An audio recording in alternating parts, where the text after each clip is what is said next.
la gestion durable de la ressource en eau est la compétence initiale du SDO à sa création en 2012. Ses deux missions principales sont veiller à la ressource en matière de qualité et de quantité. La ressource dans le département, malheureusement, est très inégale suivant les secteurs. Aujourd'hui, nous avons plutôt des ressources souterraines au niveau du centre-Manche, qui sont sur des forages profonds, alors qu'on a plutôt des ressources superficielles dans le sud, à savoir prise d'eau en rivière et des captages peu profonds. Le SDO 50 sur son territoire prélève aujourd'hui près de 15 millions de mètres cubes sur 9 captages de surface ou en rivière et 80 forages profonds. Donc notre rôle aussi est de s'assurer qu'à tout moment nos ouvrages sont très performants, de façon à récolter un maximum d'eau sur ces ouvrages. Pour ce faire, nous devons faire des entretiens réguliers, surtout sur des forages profonds.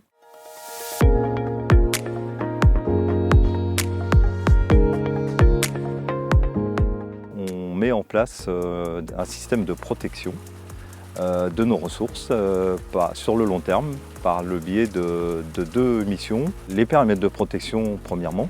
Après, ça s'ajoute en deuxième partie les aires d'alimentation de captage. Et aujourd'hui, nous avons sur le territoire du SDO 33 aires d'alimentation de captage pour une surface d'environ 11 200 hectares et du coup qui sont suivis par nos 4 chargés de mission.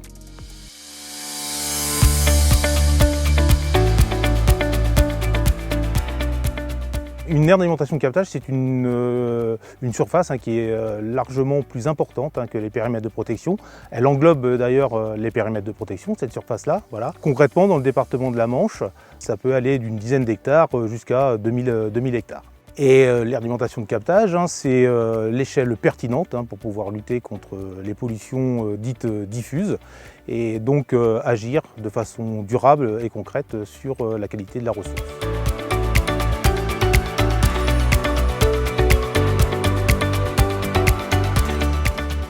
Alors une démarche aire d'alimentation de captage, c'est une démarche qui se conduit en plusieurs étapes. Donc une première étape préalable de diagnostic où on va identifier, caractériser, hiérarchiser aussi les risques de pollution concrètement sur la ressource en eau. Une fois que cette étape-là est conduite, donc on va co-construire un programme d'action.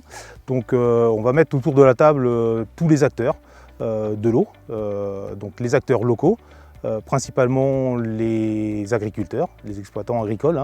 On va mettre également autour de la table donc, les collectivités, que ce soit les communes ou les intercommunalités, différents partenaires techniques, les services de l'État également, sans oublier donc l'agence de l'eau, donc soit Seine-Normandie, soit Loire-Bretagne, qui sont nos principaux soutiens financiers dans ce type de démarche-là. Précisons que les démarches d'alimentation de captage sont obligatoires pour les producteurs d'eau. Ceci étant, donc, toutes les actions qui sont conduites, alors c'est peut-être une spécificité dans le département de la Manche, mais elles sont basées strictement sur le volontariat de la part des acteurs locaux.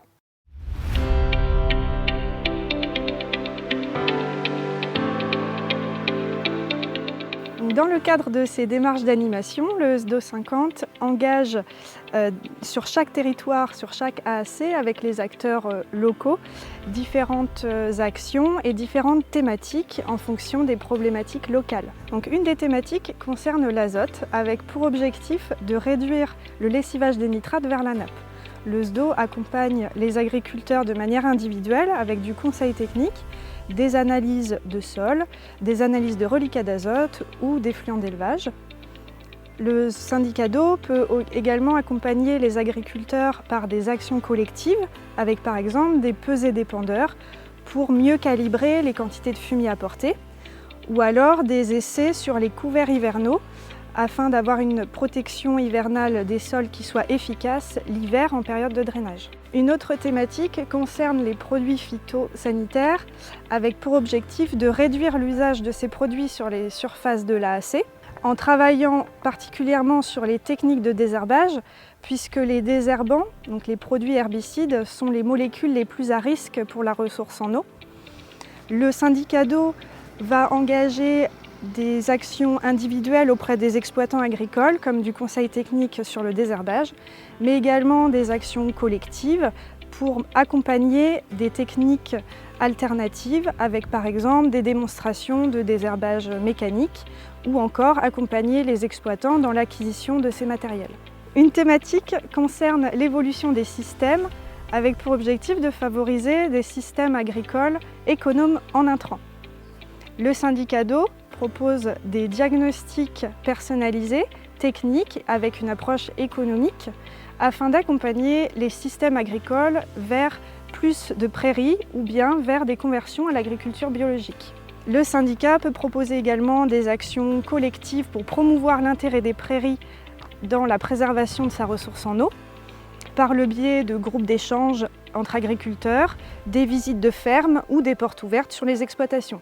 Le syndicat d'eau peut acquérir des parcelles sur les AAC afin de favoriser ces systèmes agricoles plus vertueux vis-à-vis de la ressource en eau. Le SDO peut être amené à proposer des aménagements de parcelles pour éviter ou limiter tout du moins le transfert des polluants par le ruissellement, l'érosion, et également donc favoriser l'infiltration pour favoriser la recharge des nappes. Donc concrètement, ça peut passer par de la création de haies sur talus anti-érosifs. Ça peut être également du boisement sur certaines parcelles qui ne sont pas vouées à une exploitation agricole, tout simplement. Ou alors également, ça peut aussi être de l'aménagement de cours d'eau. Donc on est effectivement aussi amené à proposer des actions non agricoles pour sensibiliser donc, les communes et le grand public par rapport aux alternatives aux produits phytosanitaires, mais également ça peut être aussi par rapport au bon fonctionnement des dispositifs d'assainissement. Donc sur toutes nos démarches et réglementations de captage, donc on met en place un suivi renforcé de la qualité de l'eau pour avoir un suivi précis des évolutions de certains paramètres qui nous permettent aussi d'apprécier l'impact de nos actions que l'on mène avec les acteurs locaux.